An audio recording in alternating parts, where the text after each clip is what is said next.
Kumusta po kayong lahat? Ako po si Rina Santos. At ngayong araw ay tatalakayin natin ang mahigpit na pagbabago sa seguridad ng paliparan simula ngayong Nobyembre. 7 bagay na bawal mong dalhin. Welcome back po sa aking channel. Ang video na ito ay napakahalaga. Kung ikaw o ang iyong mga kaibigan ay may planong magbiyahe abroad ngayong Nobyembre, Disyembre, o maging sa darating na Pasko at Bagong Taon, pakiusap, panoorin ito mula simula hanggang dulo at ibahagi agad dahil simula ngayong Nobyembre, ang seguridad sa mga paliparan sa Pilipinas, lalo na sa NAIA, Mactangan Cebu, ay magkakaroon ng malalaking pagbabago. Sige, dumiretso na tayo sa pangunahing paksa. Ano ang 7 bagay na magpapamulta sa iyo sa paliparan simula ngayong Nobyembre? Una, power bank na walang tamang label o spesifikasyon. Alam kong halos lahat ay may dalang power bank. Ngayon, sino ba ang mag-abroad ng walang isa o dalawa? Ngunit ang problema ay nasa maling spesifikasyon. Pansinin, hindi na ang dami ng dala mo ang tinitingnan ng airport security, kundi kung malinaw na nakasulat ang impormasyon sa iyong power bank. Kunin mo ang power bank na balak mong dalhin at tingnan kung nakasulat doon ang kapasidad, hal, ilang mAh, at ang boltahe, volts, o direktang wattage. Bakit ngayon ay napakahigpit ng inspeksyon dahil ang lithium batteries ay may panganib na masunog sa eroplano? Sa nakalipas na ilang taon, napakaraming nakakakilabot na insidente ng power bank na biglang nasusunog sa eroplano. Kaya, lahat ng Global Civil Aviation Organizations ay nagtatakda na ang power bank ay dapat dalhin sa hand carry at hindi sa check-in luggage. Ngunit ang malaking pagbabago ngayon ay hindi na nila palalampasin ang power bank na walang malinaw na label. Maaari kang bumili ng murang power bank sa Divisoria o online na may super laki raw na kapasidad ngunit walang brand o label. Kung dalahin mo ito sa security checkpoint at makita sa x-ray, kukunin ito ng security staff para tingnan. Kung walang kapasidad na nakasulat, sorry, kumpis ka agad sa lugar, maluwag pa iyan. Kung ang dala mong power bank ay may label, ngunit ang kapasidad ay malinaw na lumampas sa limitasyon, hal, higit sa 160 watt-hour, o kung nagdala ka ng 3 o 4 na piraso, at ang kabuuang kapasidad ay lumampas sa limitasyon, hindi na lang kumpiska ang mangyayari. Sinabi ng kaibigan kong 15 taon, ng flight attendant, na ngayon ay ituturing na nilang malaking banta sa kaligtasan ng flight ang mga power bank na walang malinaw na label o lumalampas sa limitasyon. May karapatan silang mag-issue ng multa batay sa Civil Aviation Law. Hindi ito maliit. Maaring umabot mula PHP 20 NAL-ANA hanggang PHP 100 NAL-ANA. Hindi ka nagkakamali dahil lang sa isang power bank na ilang daang piso. Kaya, bago ka mag-abroad, pakitingnan. Una, dapat malinaw ang label. Ikalawa, ang kapasidad ay dapat mas mababa sa 100 watt-hour. Ito ang pinakaligtas. Ang pagdadala ng dalawa ay karaniwang walang problema. Ang 100,160 watt-hour, tulad ng ilang malalaking charger para sa laptop, ay kailangan mong ipaalam sa airline at hanggang 2 piraso lang ang pinapayagan, ang higit sa 160 watt-hours. Kung hindi mo alam kung paano kalkulahin ang watt napakasimple. I-divide ang MAA sa 1,000 at i-multiply sa voltahe V. Huwag nang magdala ng mga walking bomb na walang pinagmulan o label sa eroplano. Mapanganib para sa iyo at sa iba, at mapapamulta ka pa. Ikalawa, ilang uri ng selfie stick at camera stabilizer. Gimbal? Ang paggawa ng vlogs at video ay napaka-popular nitong mga nakaraang taon, kaya marami ang nagdadala ng selfie stick o 3-axis gimbal kapag naglalakbay. Mukhang harmless naman, di ba? Mali, nasaan ang problema? Ang unang uri ay ang ilang selfie stick na, para maging multifunctional, ay dinisenyo upang maging retractable. Ang material ay matigas at matalim. Kapag nakatiklop, ang dulo ay maaaring may bahagyang matalim na hugis, madaling mapagkamalan ang mga ito na offensive weapon o baton sa ilalim ng X-ray. Dati, maaaring tiningnan lang ito ng security at pinayagan, ngunit ngayon, lalo na kung pupunta ka sa mga bansa na may mas mataas na security requirements tulad ng USA o Israel, ang security personnel ay may karapatan na ituring itong kahina-hinalang item. Kung nasa hand carry mo ito, hihilingin ka nilang bumalik para i-check-in, ngunit kung wala ka ng oras o ipinipilit mo na selfie stick lang ito, sorry, kung ituring ng security staff na hindi ka nakikipagtulungan o may banta, maaari pa rin silang magpataw ng multa sa iyo sa ilalim ng probisyon sa pagharang sa seguridad ng Civil Aviation Law. Ang ikalawang uri ay ang gimbal o selfie stick na may built-in na lithium battery na hindi matanggal. Ayan, balik na naman tayo sa issue ng lithium battery na nabanggit sa unang punto. Karamihan sa mga gimbal ay may matatanggal na battery o ang buong unit ay maaaring dalhin sa hand carry. Ngunit kung bumili ka ng mas murang uri o integrated design, ang battery nito ay nakakabit sa loob at i-check-in mo ito, wow, malaking problema na iyan? Alam natin na lahat ng power bank na lithium ay bawal i-check-in. Kung i-check-in mo ang uri na may hindi matatanggal na battery, kapag nakita sa X-ray ang X-ray machine para sa check-in luggage ay napakamoderno na ngayon. Hihilingin kang bumalik sa security area para sa inspeksyon ng bagahe. Nakakahiya na iyan pagkatapos buksan ang bagahe at kumpirmahing hindi matatanggal na lithium battery sa check-in luggage. Ito ay isang malinaw na paglabag. Tatanggihan ng airline ang pagdadala ng iyong bagahe. At ang airport security ay direktang mag-issue ng multa sa iyo. Para sa pag-check-in ng mapanganib na item na ito, ang multa na ito ay PHP 10,000 pataas. Kaya, kapag nagdadala ng ganitong mga kagamitan sa pagkuha ng litrato, pakitingnan. Una, matatanggal ba ang battery? Kung oo, dalhin ang battery sa hand carry at i-check-in ang unit.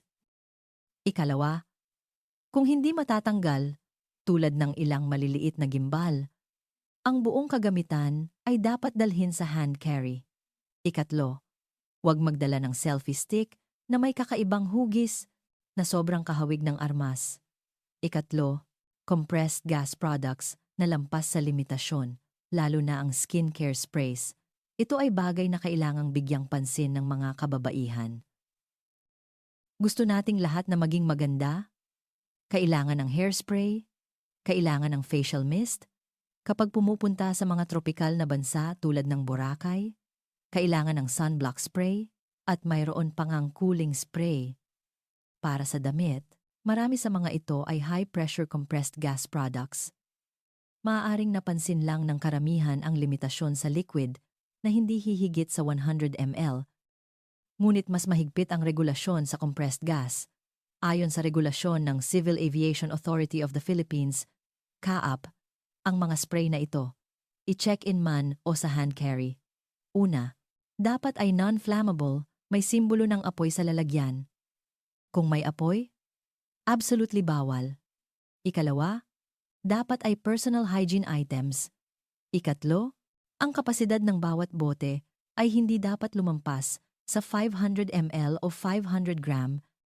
Ikaapat, ang pinakamahalaga, ang kabuuang kapasidad ng lahat ng likido, gel, at spray, kasama ang check-in at hand carry, ay hindi dapat lumampas sa 2,000 ml o 2 litro. Ang problema ay iniisip ng marami na maaaring i-check-in ang sunblock spray, kaya bumili sila ng 3 o 4 na family-sized bottles. Bawat isa ay 300 ml, kaya umabot na sa 1,200 ml. Pagkatapos, sa kanilang check-in luggage, may shampoo, body wash, lotion, at iba pang kung ano-ano. Kaya madaling lumampas sa 2 litro na kabuuang limitasyon. Dati, kung lumampas, maaaring hilingin lang sa iyo ng security na itapon. Ngunit, simula ngayong Nobyembre, sinabi ng kaibigan kong flight attendant na mahigpit nilang ipatutupad ang pagkontrol sa kabuuang kapasidad na ito. Kung makita sa x-ray ng check-in luggage mo ang napakaraming compressed gas products, halimbawa, higit sa 5 o 6 na bote, maghihinala sila na mayroon kang layuning mag-smuggle o iba pang motibo. Ito sa security terms ay tinatawag na unusual quantity. Kapag napatunayang unusual quantity at hindi ka makapagbigay ng makatwirang paliwanag nag-iisang naglakbay ka lang ng 3 araw, ngunit nagdala ng 6 na bote ng spray, maari ka nilang ituring na nagbigay ng maling deklarasyon o nagdala ng mapanganib na item. Ang multa ay PHP 20,000 pataas. Kaya, mga mahilig magpaganda, 000, pakitingnan. Ang mga spray products ay dapat sapat lang sa gamit, bumili ng maliit na package kung maaari, o bumili na lang sa pupuntahan mo kung convenient. Huwag mong tipirin ang kaunting pera para mapamulta ng malaki sa paliparan at higit sa lahat, kailangan mong itapon ang lahat ng bote mo. Pakiramdam mo ba ay nagkamali ka na? Huwag mag-alala, may 4 na bagay pa, at bawat isa ay mas seryoso kaysa sa nauna. Kung sa tingin mo ay kapakipakinabang ang impormasyong ito, paki-subscribe sa aking channel at i-on ang notification bell. Patuloy akong mag-a-update ng kapakipakinabang na impormasyon tungkol sa paglalakbay at kung paano makatipid ng pera sa hinaharap. Sige, tingnan natin ang pang-4. Ito ay napakapopular sa mga nakaraang taon, ngunit marami pa rin ang nagkakamali. Ito ang smart luggage. Smart bag. Ano ang smart luggage? Ito ay ang uri na maaaring mag-GPS, maaaring tumulong sa iyo na sukatin ang timbang, at maaaring magamit pa bilang power bank para i-charge ang iyong telepono. Ang ganda pakinggan, 'di ba? Ngunit sa mata ng airport security, ito ay malaking problema. Nasaan ang problema? Ito ay muli ang lithium battery. Ang lahat ng function ng mga bag na ito ay nangangailangan ng kuryente. Kaya tiyak na may lithium battery sa loob. Ayon sa Global Flight Safety Regulations, kung gusto mong i-check-in ang iyong bag, ang lithium battery sa loob ay dapat matanggal. Kung hindi matanggal, sorry, ang bag na ito ay hindi pinapayagang i-check-in. May magsasabi, sige, kaya sa hand carry ko dalhin. Hindi rin sigurado kung matatanggal ang battery mo. Maaari mong tanggalin ang battery at dalhin ito sa hand carry. Ang walang laman na bag ay maaaring i-check-in o dalhin sa hand carry kung ang sukat ay akma, ngunit kung ang battery mo ay hindi matatanggal, ang bag na ito ay hindi maaaring i-check-in at hindi rin maaaring dalhin sa hand carry dahil lumalampas ito sa limitasyon ng battery capacity para sa hand carry. Sa madaling salita, kung bumili ka ng smart luggage na may hindi matatanggal na battery, para ka na ring bumili ng bag na hindi mo maaaring dalhin sa eroplano. Ang malaking pagbabago simula ngayong Nobyembre ay dati, maaaring sa check-in counter lang ng airline ka mapigilan. Ngayon, pati ang security ay aktibong magche-check. Makikipag-ugnayan ang airport security sa airline? Kapag nakita sa x-ray ang battery ng ganitong uri ng bag na karaniwang napakalinaw, agad itong pipigilan. Kung naabisuhan ka na sa check-in counter na hindi maaaring i-check-in ngunit pilit mo pa ring dinala at pinigilan ka ng security sa checkpoint, ito ay sinadyang paglabag. Magkakaroon ng dahilan ang airport security na maniwala na sadyang lumalabas ka sa limitasyon na nagiging panganib sa kaligtasan ng flight. Sa puntong ito, tiyak na hindi sila magdadalawang isip na mag-issue ng multa. Nakita ko na ang napakaraming tao sa paliparan na nag-aaway sa ground staff dahil sa isang smart luggage na nagkakahalaga ng 10,000 at sa huli ay kailangan pa ring itapon ang bag sa lugar. At nagmamadaling bumili ng bagong luggage sa duty-free para ilipat ang mga gamit. Nakakalungkot ang ganoong eksena. Kaya, bago bumili ng ganitong uri ng bag? Pakiusap. Itanong kung matatanggal ang battery. Ikalima, mga laruan o souvenirs na kahawig ng tunay na armas? Ito ang pagkakamali na madalas gawin ng maraming lalaki o mga mahilig sa outdoor activities. Ito ay ang pagdadala ng laruan o souvenir na kahawig ng tunay na armas. Ito ay malawak na saklaw at ang pinakakaraniwan ay ang laruang baril. Maaaring nakabili ka ng airsoft gun, isang model gun na mukhang astig sa isang festival sa Japan o sa isang pamilihan sa Pilipinas, o kahit isang lighter na mukhang baril. Huwag na huwag dalhin. May napakahigpit na regulasyon ang Pilipinas laban sa mga simulated firearms. Ano sa tingin mo ang mangyayari? Agad na pipindutin ng security staff ang alarm. Agad na darating ang airport police. At palilibutan ka, hihilingin kang itaas ang iyong mga kamay. At ituturing kang terorista kahit na sa huli ay matuklasan na isa lamang itong laruang baril. Nagdulot ka ng malaking gulat at kaguluhan sa security checkpoint. Sa puntong ito, sa tingin mo ba ay kumpis ka lang at mag-sorry ay sapat na? Imposible. Ang airport security ay magpapatupad ng multa batay sa batas sa paglabag sa administratibo o mga nauugnay na regulasyon ng civil aviation law. Hindi lang ito usapin ng pera, maaari ka pang makakuha ng record o mailagay sa blacklist ng airline. Bukod sa laruang baril, mayroon ding mga item tulad ng pabango o lighter na hugis granada o necklace, keychain na hugis bala, o kahit ilang multi-tool knife o multi-tool pliers. Marami ang magsasabi na, ito ang multi-tool pliers ko, hindi kutsilyo, ngunit pakiusap. Tingnan kung may maliit na kutsilyo na nakakabit sa iyong multi-tool pliers o kung ang pliers mismo ay masyadong matalim. Hanggat naniniwala ang security staff na ito ay may katangian ng kasangkapan o maaaring gamitin bilang armas, at nasa hand carry mo ito, hindi ito pinapayagan. Ang mahigpit na pagpapatupad simula ngayong Nobyembre ay target ang mga gray areas na iyon. Dati, maaaring hilingin lang sa iyo na itapon.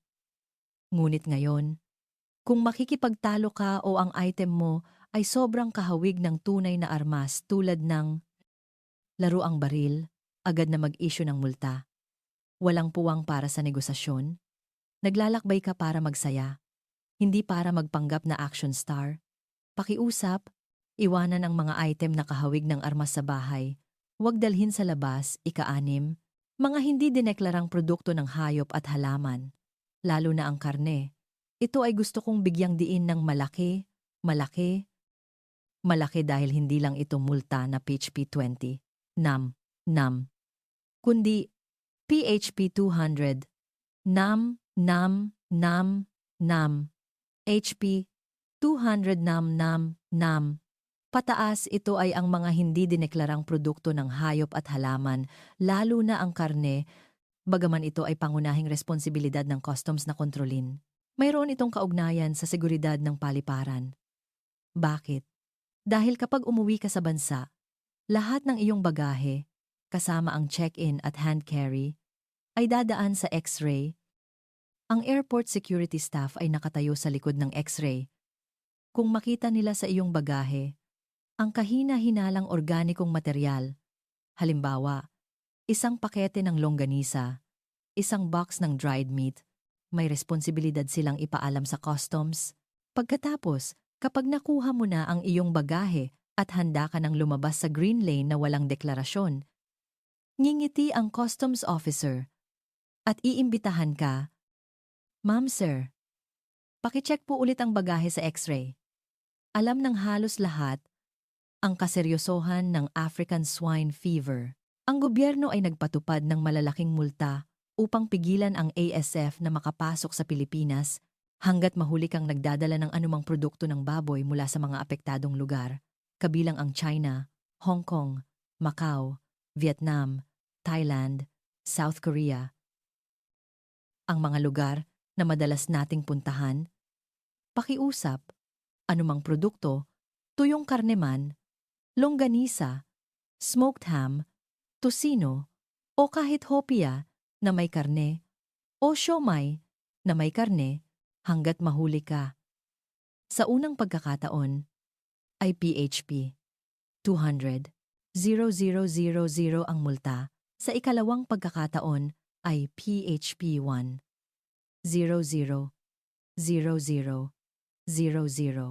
Simula ngayong Nobyembre, dahil malapit na ang katapusan ng taon, marami ang magsisimulang magdala ng souvenirs o local delicacies pauwi. Kaya ang Customs at Airport Security ay nagtutulungan para higpitan ang inspeksyon. Sinabi ng kaibigan ko na ang kanilang X-ray machine ay espesyal na sinanay upang matuklasan ang hugis ng longganisa at karne. Balutin mo man ng damit, balutin mo man ng aluminum foil, walang silbi, napakalinaw pa ring nakikita ng makina. Huwag kang magkaroon ng mentality na, swertehin ako. Iniisip na itatago mo sa ilalim ng bagahe o magdadala ka lang ng isang piraso ng longganisa para subukan. Ngayon ay hindi na biro. Ang longganisa na iyon ay PHP. Ang buong biyahe mo ay maaaring nagkakahalaga lang ng PHP 50,000. Ngunit nagdala ka ng longganisa at napamulta ka ng PHP 200,000. Worth it ba sa tingin mo? Bukod sa mga produkto ng karne, mayroon ding sariwang prutas. Halimbawa, Japanese grapes, Korean pears, ay bawal na bawal dalhin. Kung mahuli, mapapamulta ka rin ng PHP 30,000 hanggang PHP 50,000. Kaya, pakiusap, kapag naglalakbay, kumain lang ng masarap at uminom sa lugar. Huwag kang masabik na dalhin ang lahat pauwi dahil ang iyong pitaka ay tiyak na mauubos. Ikapito, mga gamot at food supplements, lalo na ang naglalaman ng CBD, cannabidiol. Sa wakas, ang ikapitong bagay. Ito ay masasabi kong pinakaseryoso. Dahil hindi lang ito multa kundi criminal liability, maaari kang makulong. Ito ang mga gamot at food supplements, lalo na ang mga produktong naglalaman ng sangkap na CBD. Nitong mga nakaraang taon, napakapopular ng food supplements. Pagpunta sa Japan, kailangan bumili ng Wakamoto multivitamins if pain relievers. Alam ng lahat na may limitasyon sa dami ng maaaring dalhin. Halimbawa, ang over-the-counter medicines, hanggang 12 bote bawat uri at hindi lalampas sa 36 na bote sa kabuuan. Kung sobra ang dala mo at mahuli ng customs, kumpiska at multa batay sa drug law. Nakakainis. Ngunit hindi pa ito ang pinakakinakatakutan. Ang pinakakinakatakutan ay ang CBD o cannabidiol sa nakalipas na 2 taon. Thailand, USA, Canada, at maraming bansa ang nag-legalize ng cannabis. Kaya, madali kang makabili ng mga produktong naglalaman ng CBD sa mga lugar na iyon, tulad ng CBD gummies, CBD oil, CBD balm, CBD drinks. Sinasabi pa sa iyo ng mga tindahan na hindi ito nakaka-addict, ito ay pampakalma, pampatanggal ng stress. Legal ito. Totoo. Legal ito sa ibang bansa, ngunit sa Pilipinas, ang CBD, isang sangkap ng cannabis, ay kasalukuyang nakalista bilang controlled substance. Hindi ka pinapayagang dalhin ito sa Pilipinas nang walang reseta ng doktor. Ang mas nakakatakot pa ay maraming CBD products na binibili mo sa ibang bansa para maging epektibo ay maaaring hindi lang naglalaman ng CBD, kundi pati na rin ang Delta 9-tetrahydrocannabinol o THC, ang sangkap na nagdudulot ng high. Sa Pilipinas, ang THC ay itinuturing na uri 1 na bawal na gamot. Isipin mo ang senaryo. Umuwi ka mula sa Thailand at nagdala ka ng isang pakete ng CBD calming gummies sa NAIA na amoy ng drug-sniffing dog ng customs o nakita sa x-ray na kahina-hinala kaya hiniling kang buksan ang iyong bagahe kapag sinuri, nagpositibo sa THC. Congratulations! Hindi ka lang mapapamulta, kundi ikakadena ka agad. Nagkasala ka ng pagdadala ng uri 1 na bawal na gamot. Ano ang kaparusahan nito? 7 taon pataas na pagkakakulong At sa pinakamalala ay maaaring habambuhay na pagkakakulong. Gusto mo lang makatulog ng mahimbing. Ngunit ang resulta ay nasira ang iyong buhay, hindi ito tsismis. Sa nakalipas na ilang buwan, maraming insidente na ang naibalita sa media. Marami ang nagpapakita ng kawalang kasalanan na nagsasabing, hindi ko alam na bawal ito sa Pilipinas. Sa batas, ang hindi ko alam ay hindi maaaring maging depensa. Kaya, simula ngayong Nobyembre, ang Airport Security at Customs ay nasa pinakamataas na antas sa pag-iinspeksyon ng mga bawal na gamot na nagkukunwaring food supplements. Kung babalik ka mula sa mga bansang nag-legalize ng cannabis, napakataas ng posibilidad na random na suriin ang iyong bagahe. Pakiusap sa lahat, anuman ang pagkapopular o pagiging epektibo ng bagay na iyon sa ibang bansa, hanggat may kinalaman ito sa cannabis, CBD man o THC, huwag na huwag bumili. Huwag na huwag dalhin. Hindi sulit ang iyong kuryosidad para isugal ang kalahati ng iyong buhay. Tapos na ako. Mabilis nating balikan ang 7 malalaking bawal na nabanggit ko ngayong araw. Power bank na walang tamang spesipikasyon o label, selfie stick o gimbal na kahawig ng armas o may hindi matatanggal na battery, compressed gas sprays na lumampas sa kabuuang pinapayagang kapasidad.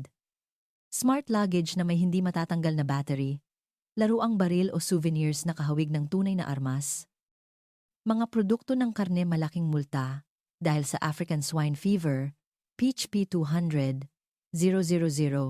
para sa isang longganisa at mga produktong may kinalaman sa CBD, THC na maaaring magpakulong sa iyo. Alam kong napakaraming detalyadong regulasyon, maaaring maramdaman ng lahat ang pressure pagkatapos marinig ito.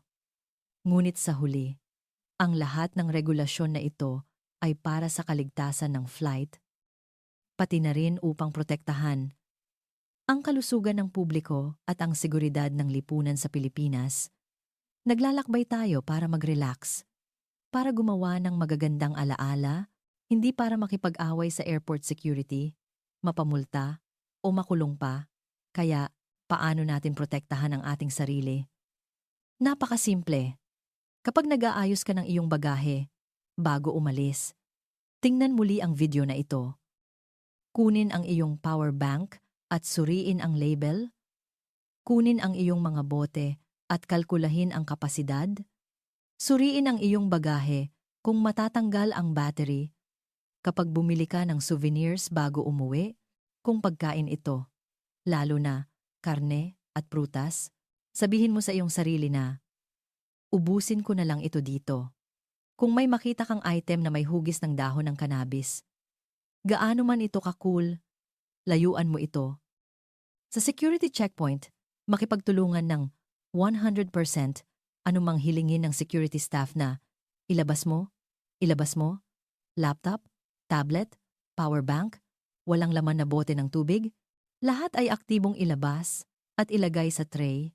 Kung mas nakikipagtulungan ka, mas mabilis ang proseso. Kung talagang hindi ka sigurado kung pinapayagan ang isang bagay, may 2 paraan. Una, bago umalis, direktang tumawag sa NAIA Airport Security Team o sa iyong airline para magtanong. Ikalawa, kung nasa paliparan ka na at natuklasan mo na mukhang may maling dinala ako, aktibong ilabas ito at itanong sa security staff bago dumaan sa X-ray. Karaniwan, kung aamin ka, ang pinakamalala ay payuhan kanilang itapon, ibig sabihin, itapon sa basurahan sa tabi. O hilingin kang bumalik sa airline counter para i-check-in. Kung mayroon ka pang sapat na oras, karamihan sa mga kaso ng voluntaryong deklarasyon ay hindi mapapamulta.